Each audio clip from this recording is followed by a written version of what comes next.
The wind crawled across the plains like a living thing, cold and whispering of bad omens.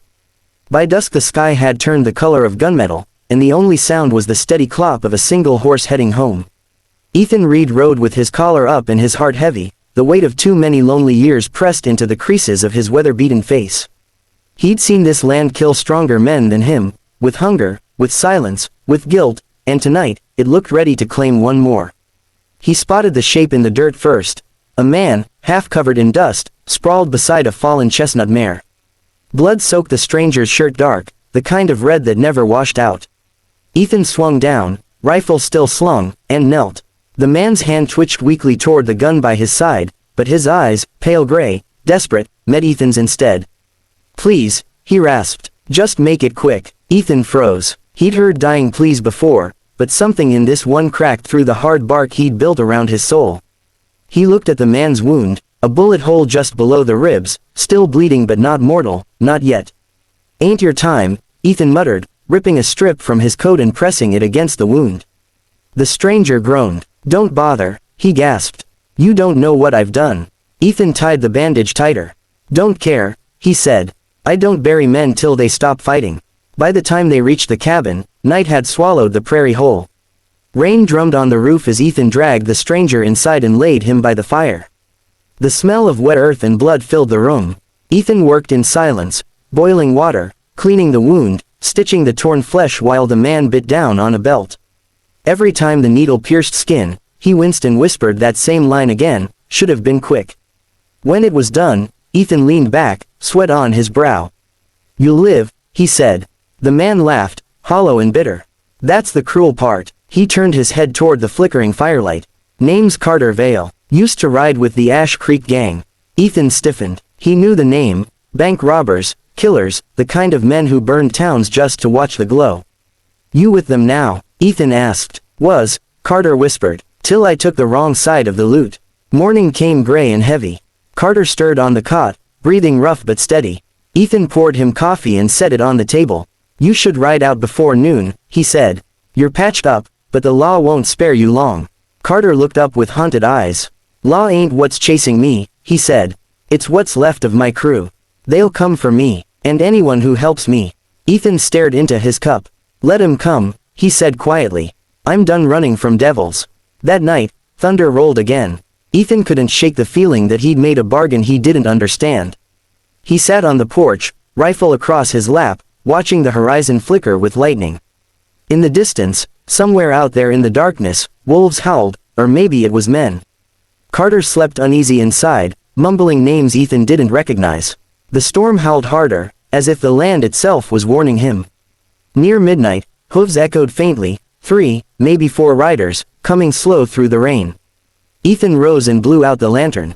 His pulse thudded like a war drum. Carter stumbled from the doorway, pale, bleeding through his bandage again. "Told you," he wheezed. "They're here." Ethan cocked the rifle and stepped into the mud. "Then let's give 'em a welcome." Lightning split the sky, turning the plains white. The riders came into view, dark shapes on darker horses, faces masked, rifles glinting. Ethan fired first, the sound cracking like the sky itself. One rider fell, the others scattering into the storm. Carter dragged himself beside Ethan, gun shaking in his hand. "Don't let 'em take me alive," he gasped. "You hear me? If they get close, make it quick." Ethan didn't answer. The fight lasted less than a minute but felt like forever. When the smoke cleared, rain hissed against the spent shells and one outlaw lay dead at his feet. The rest rode off into the dark, their curses fading into thunder. Carter collapsed in the mud, blood blooming fresh through the stitches. Ethan knelt beside him, hand pressed to his chest. "Stay with me," he said. Carter smiled weakly. "Guess you ain't one for mercy, after all." His eyes dimmed as dawn broke gray over the hills. Ethan sat there long after, the storm easing, the land silent again. The rifle lay beside him, barrel smoking faintly, and the words "make it quick" still rang in his ears. He'd spared a man to save his soul, and killed another to keep that mercy alive. Out here, it was never clear which sin weighed more.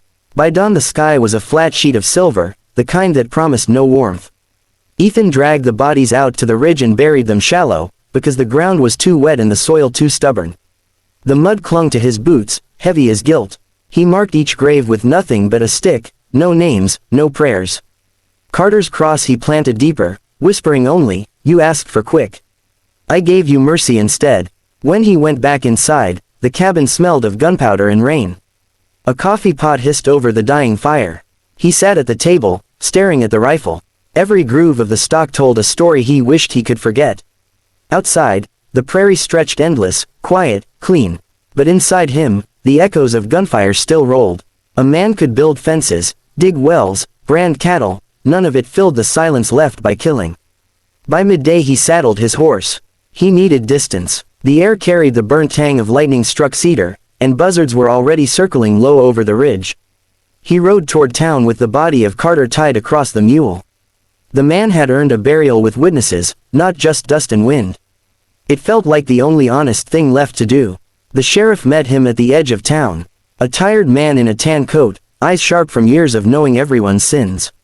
"Heard shots last night," he said. "That you're doing?" Ethan nodded. "They came for him. I finished it." The sheriff looked at the shrouded shape on the mule. Carter Vale. Half the territory wanted him dead. Then, after a pause, "Guess they got their wish. They buried Carter in the dry soil behind the church. No mourners, just wind." The preacher said a few words about forgiveness, but Ethan hardly listened. He kept seeing Carter's face in the lightning flashes, hearing that plea again, "Make it quick."